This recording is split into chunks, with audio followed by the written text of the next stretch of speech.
Hi, my friends. Today I want to present you a new story. Enjoy watching it. I stepped into the familiar warmth of my family's house in Crystal River, the scent of roasting turkey curling through the air, mingling with the laughter of relatives. Thanksgiving. The one day the world seemed to pretend we were a happy family. I smiled politely, poured myself a glass of water, and waited for the clatter of plates to quiet. My heart thudded, not from nerves, but from the weight of a secret I'd carried for years. "Hey," I said casually, masking the tremor in my voice. "Did the hospital already mail my surgery appointment?" The room froze. My mother's fork hovered midair. My stepfather's knife clinked against the plate. Then came the laugh, nervous, unthinking, like they had rehearsed it 1,000 times. "Oh, that," my stepfather said, chewing. "Yeah, it came last week. But we used the money for Timothy's birthday party. 30 only comes once." I felt my fork drop, the clatter echoing too loudly in the sudden silence. Timothy, oblivious, grinned at his cake, while everyone else forced polite smiles. My chest tightened. 10 years of quietly supporting this family flashed before my eyes. The tuition, the car, the rent, every little thing I'd sacrificed for them while living on nearly nothing. You even have any idea what that money was intended for?" I said, my voice low, steady. My eyes locked with my mother's, then my stepfather's. Timothy needed that surgery.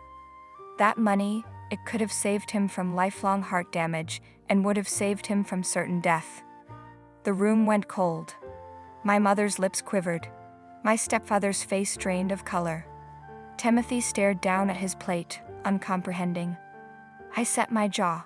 For the first time in years, I didn't plead, I didn't beg. I only felt the hollow surge of betrayal. And in that silence, the unspoken truth settled over the table like a shadow. Everything I had done for them, they had thrown away. The envelope was still on the counter in the guest room, unopened, the stark reminder of the surgery and the trust I'd built, now stolen from the one person I had sworn to protect. And that's when I knew Thanksgiving would never feel safe in this house again. I packed up and went home without even saying goodbye.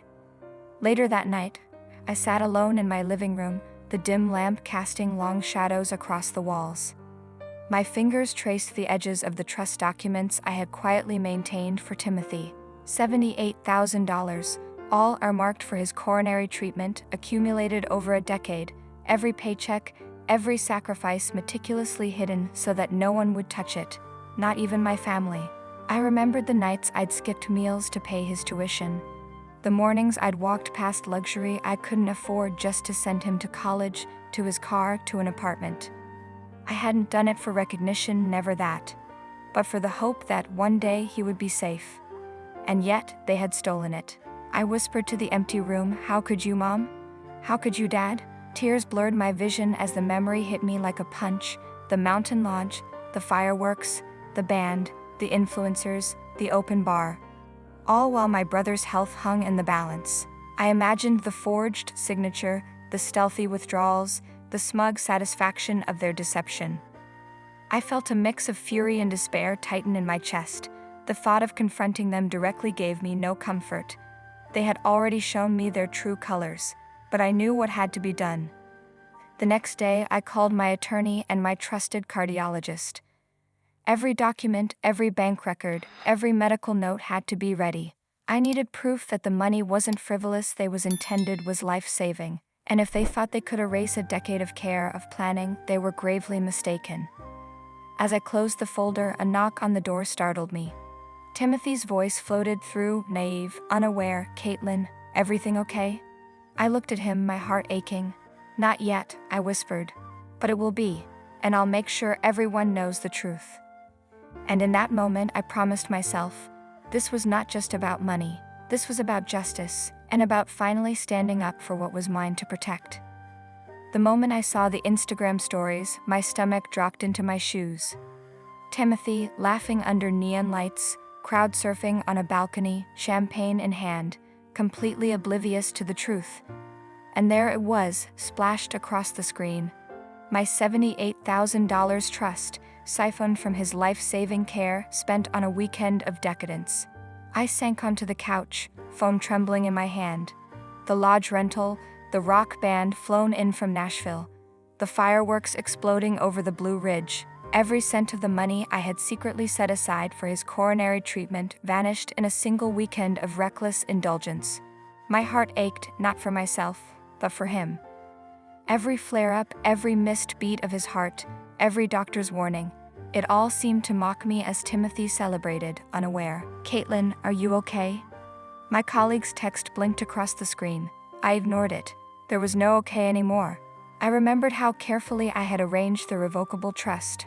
One emergency clause, verbal confirmation only, but they had exploited it. My mother's forged email, my banker's unquestioning release of the funds. They didn't just take money, they stole his chance at health. The next morning I decided, no more. No more bailouts, no more rescues, no more pretending everything was fine.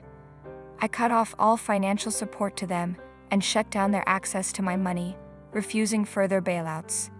The day passed without incident, however the doorbell rang at 2 a.m., a thundering interruption.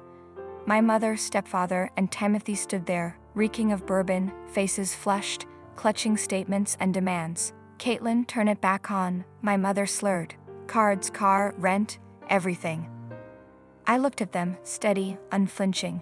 "You have 1 hour to leave my house," I said, my voice cold.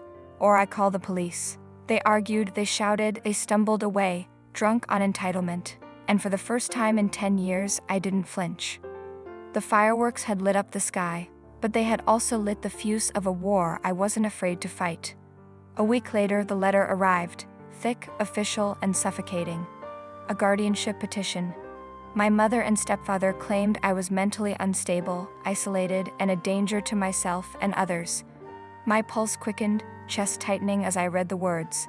How could they stoop this low? After everything I had done, they accused me of being the villain. I called my attorney immediately. "They're trying to take control of me," I said, voice tight with fury. "They'll need evidence," he said calmly, "and we have yours." The courtroom smelled of polished wood and anxiety. My mother's eyes flicked toward me, full of forced confidence, while Timothy sat beside her, silent, guilt shadowing his face for the first time. My heart ached for him, knowing he now realized the cost of his ignorance. The judge's voice cut through the tension. "This petition will be reviewed in full, with all evidence presented." My cardiologist I know testified, describing Timothy's coronary condition and confirming the $78,000 trust had been reserved strictly for his care. My attorney produced bank records showing the forged signatures and the party expenses. Step by step, layer by layer, the truth emerged.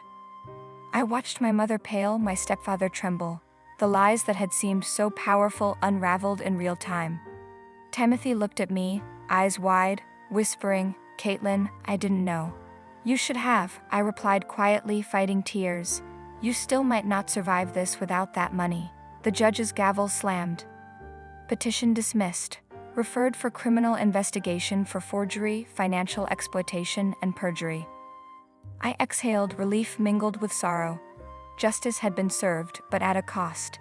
Timothy's treatment fund was gone, and the weight of that truth pressed down on me.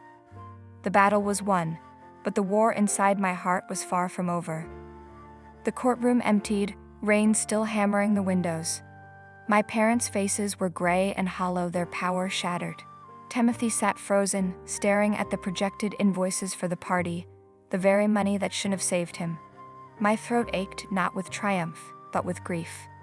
I whispered to him, "It's not too late to fight for your health. But the rest, we can't save. There is a solution. You need to sell your house and move to a simpler home. The difference in money will go towards your treatment." He swallowed hard, tears glistening. I don't know how to thank you, Caitlin. I should have listened." "You didn't know," I said softly, "but you will. And now you have to face the consequences of what they did." My parents were escorted out by marshals, their last threats echoing faintly, powerless against the law and truth.